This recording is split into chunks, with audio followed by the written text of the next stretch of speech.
She was a mail-order bride who arrived on a Wednesday and was left on the platform before the hour was out. The coach from the railhead came in at 2:30. She was the last one off. Single bag, a dress that had been pressed before the journey and had not survived it, her hands loose at her sides and her chin level in the way of a woman who has decided in advance not to fall apart. Albert Pugh was waiting at the far end of the platform with a folded paper and the look of a man who had been rehearsing bad news long enough that the rehearsing had made it worse. He had filed the contract 8 months prior with the agency. He had spent the time since changing his mind and had written no letter, because a letter would have required courage he did not have before witnesses were present. She had spent 3 years at the orphanage where she had grown up and stayed on, taking in mending, saving what she could, waiting. When the solicitation came, she read it twice, signed her name, and spent the last coin she had on the ticket. Albert said he couldn't go through with it. Loud enough to carry, which was the whole of the cruelty because the platform was not empty, and by supper half the town would know, and by morning the rest would. She stood and let him finish, hands at her sides, her face doing what she needed it to do. He waved the agency papers once. Not a deed.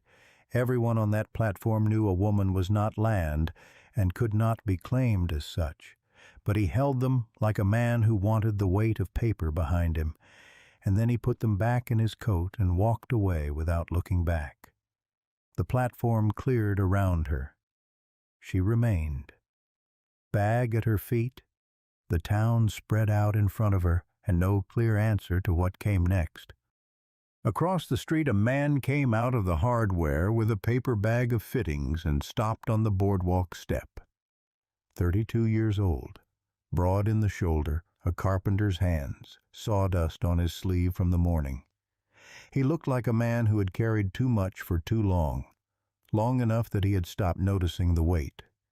He stood on the step and read the platform, the bag, the straight back, the empty space where a man had just been, and then he crossed the street. He stopped at the bottom of the platform steps and looked up at her. "Seth Callan," he said, "I've got 2 children and a house that needs keeping. I do carpentry work 3 days a week, so mornings you'd have the place to yourself." He held her gaze. "It's temporary. Room and board until you've sorted what's next." She looked at him for a moment, taking the measure of him. "Can you cook?" he said. She met his eyes. "I can, and I'm not afraid of hard work." She picked up her bag. "Then let's go," she said. They walked off the platform together, and behind them the town watched and stored it up for later. The cabin sat at the edge of town with a horse in the side pen and a porch step that had been meaning to be attended to. She noted it without comment. Inside, the front room was clean in the way of a house managed by a man alone. Functional, orderly, with nothing soft in it. A workbench along the far wall. A stove doing its steady work. On the shelf above the kitchen window sat a small sewing basket with a wooden lid. It had the look of something no one had touched in a long time, something everyone in the house had quietly agreed to leave alone.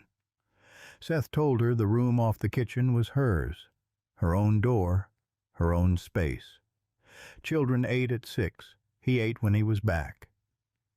Jack came from the rear of the house with the timing of a boy who had been listening from somewhere he wasn't supposed to be. 10 years old, his father's build already in the shoulders, a face that kept its own counsel. He looked at Willa the way a person looks at something they have seen a version of before and are not ready to feel differently about. He looked at his father. Then he turned and went back the way he came without a word, which said plenty. Mary did not make an entrance so much as she materialized, 6 years old, one ribbon tied properly, and one simply hanging, standing near the bedroom doorway with the full and unguarded attention of a child who has not yet learned to want things quietly. She looked at Willa with her whole face. Willa looked back. Steady and even, nothing performed. "Are you hungry?" Willa said. Mary considered this seriously. "A little bit." "Come help me find what's in the larder." Mary came without hesitation. Supper that first night was beans and cornbread and a broth that had no business smelling the way it did, given what the larder held. The smell reached the front room before anyone sat down. Seth came in from the yard and stopped just inside the door, and something moved across his face that he set aside. Jack ate quietly. Mary ate with her eyes moving between her bowl and Willa in steady rotation. Partway through the meal, Mary set her spoon down and said that the last woman who kept house for them had burned everything she touched. Seth said her name. Mary looked at Willa instead. "She did, though." "Burnt beans are a serious matter," Willa said, eyes on her plate. "I don't take them lightly." Jack looked up. The corner of his mouth moved once and returned to where it had been. He said nothing more, but when supper was finished he stayed at the table a little longer than he needed to before going to bed, and Seth noted that without comment. The following morning Seth came off the porch and the loose step held solid under his boot. He stopped, pressed it again, stood there a moment. He went inside and poured 2 cups of coffee and left one on the counter near where Willa was working. Nothing said about the step. She said nothing about it either. They drank their coffee in the early quiet, and the cold morning settled in around the house. Jack tested her on the 5th day. He simply did not do the thing she had asked and settled in to wait. Willa appeared in the doorway of the back room. "Jack, the wood." He looked up. "I was getting to it." "I know. Get to it now, please." He looked at her, held her gaze, found what he was looking for, then got up and brought the wood in without argument. She thanked him plainly and went back to the kitchen. Seth had heard it from his workbench. He set his plane down and stood in the quiet for a while before picking it back up. The days found their shape after that. Jack began staying at the table after meals, whittling or reading, present in a way he had not been. Mary followed Willa from room to room with the devotion of a small shadow, helping where she could reach and watching carefully where she couldn't. Seth started coming home from his carpentry work at the same hour every evening. One evening Willa read to Mary from the book of stories on the shelf, doing the voices without embarrassment. Mary pressed against her side with the complete trust of a child who has made a decision and sees no reason to revisit it. Jack sat at the far end of the room with something in his hands. He did not look up. He did not leave. By the time the frost had settled into the mornings for good, Mary had stopped trailing Willa like a guest and started trailing her like a child at home. It was a gray, unremarkable morning when it happened. Mary was moving through the kitchen in her socks, still warm from sleep, absorbed in some private business, when she caught her foot on the threshold between the kitchen and the hall and went down hard on both palms. The sound she made was the startled kind, the kind that comes before a child has decided whether this warrants tears. She decided it did. Willa came down to the floor with her before the crying had fully started, took both small hands in hers and looked at the palms and held them, warm and steady, not making a fuss, not going anywhere. And Mary, without meaning to say anything at all, said the word that was simply true. "Mama." It went into the cabin and did not leave. Willa's hands stayed where they were. One breath, no more, and then she gathered the girl in and held her until the crying ran itself out, calm and certain, and giving no outward sign of what the word had done to the room. Seth was in the bedroom doorway. He had heard it. He stood with one hand on the frame and looked at the hallway floor without moving. Something was happening in him, and he kept his eyes away from it. Some things change the moment you look at them straight. At the table, Jack had gone still. 10 years old. He knew exactly what he had heard and exactly what it meant, and something in his face that had been shut a long time was working slowly toward open. Seth went back into his room and sat on the edge of the bed with his hand flat on his knee, and stayed there while the morning moved quietly around the house. Abigail Cutler came to stand beside Willa at the general store counter on a Friday afternoon with the warm and practiced manner of a woman delivering concern she had prepared at home.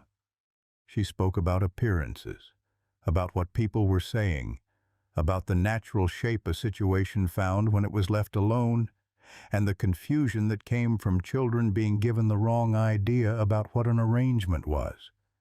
She chose her words the way you choose tools, for what they would do. She left without buying anything. Willa set her coins on the counter one at a time and walked home. 25 years old, and she had been assessed by women with prepared voices in enough rooms that she had built a durable patience for it. The patience of a woman who knew that another person's measure of her was not the truth. She stood at the kitchen window with her hands on the sill and looked at the yard and the line of pines beyond it and the cold, flat sky, longer than she needed to. Then she started supper.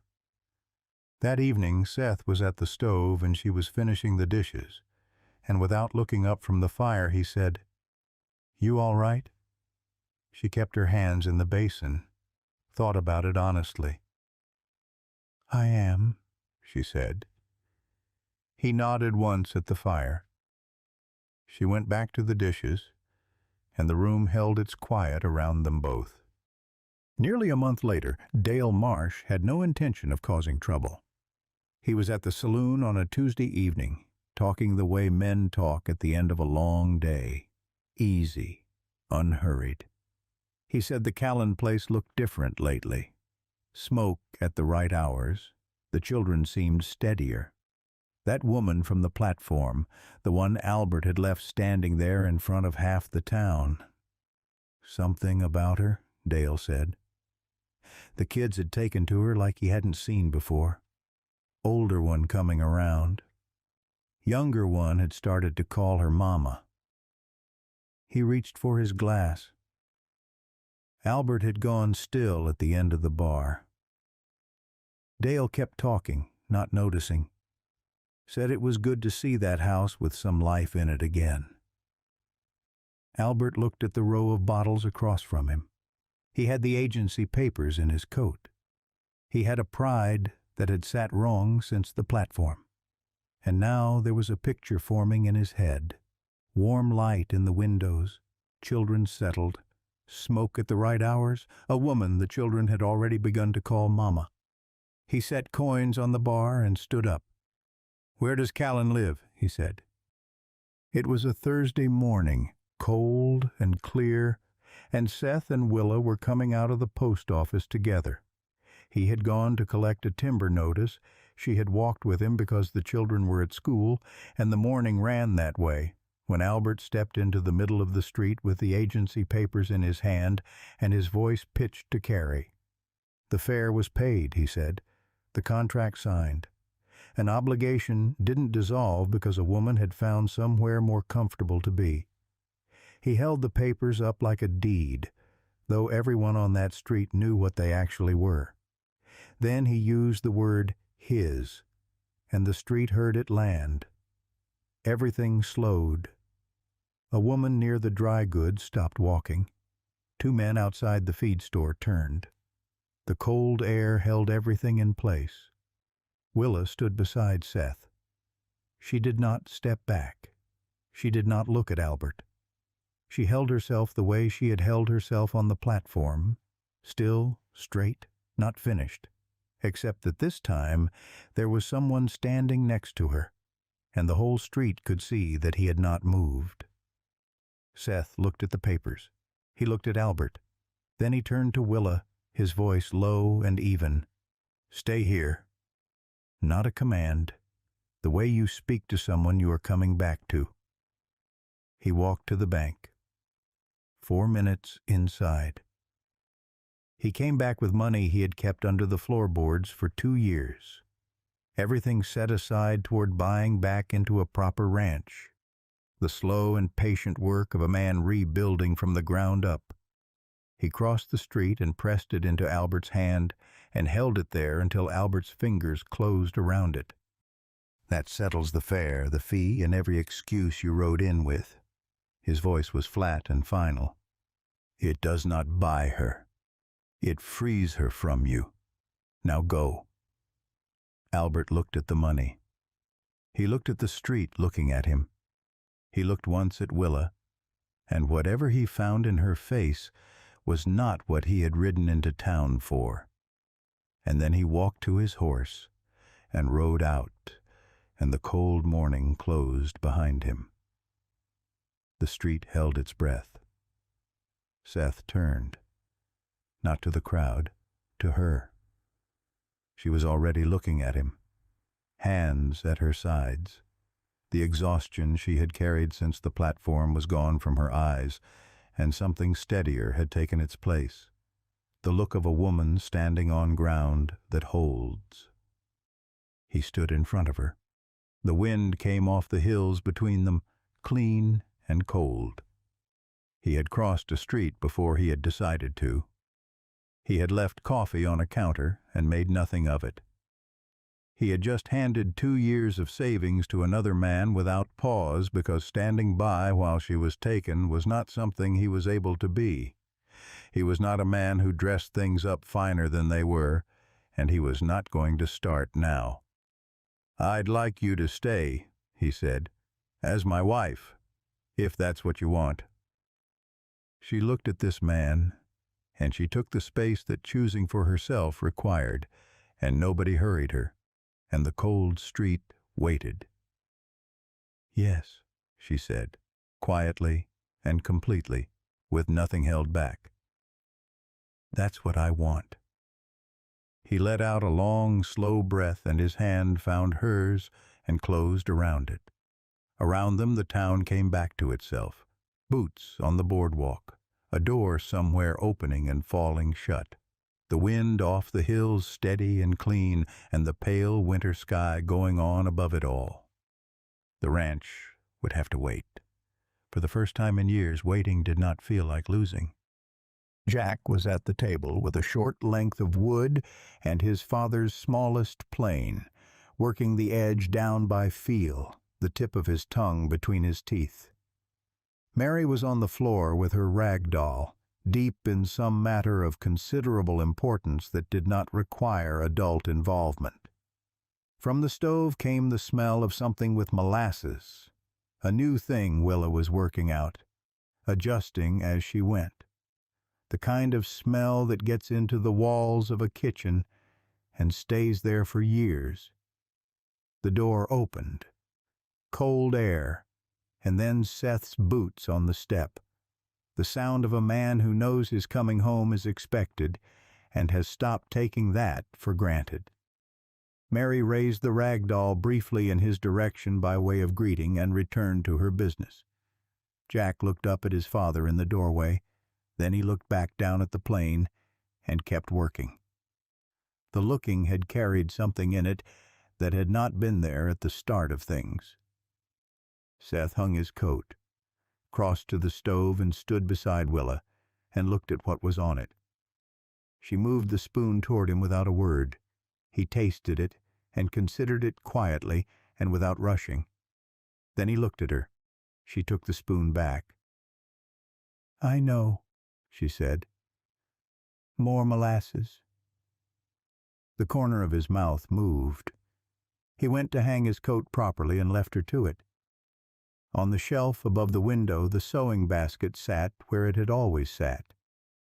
The late light came through the glass and found the wooden lid and rested there, warm and still. Outside, wind moved through the pines at the edge of the property. The horse shifted in the pen. From somewhere past the tree line a bird called once, long and unhurried. The cabin held its warmth, not waiting for anyone, not anymore. And that was the story of Willa, a woman who arrived with nothing but a bag and a spine and left with everything that actually matters. Tell me in the comments if you enjoyed this one. Thank you.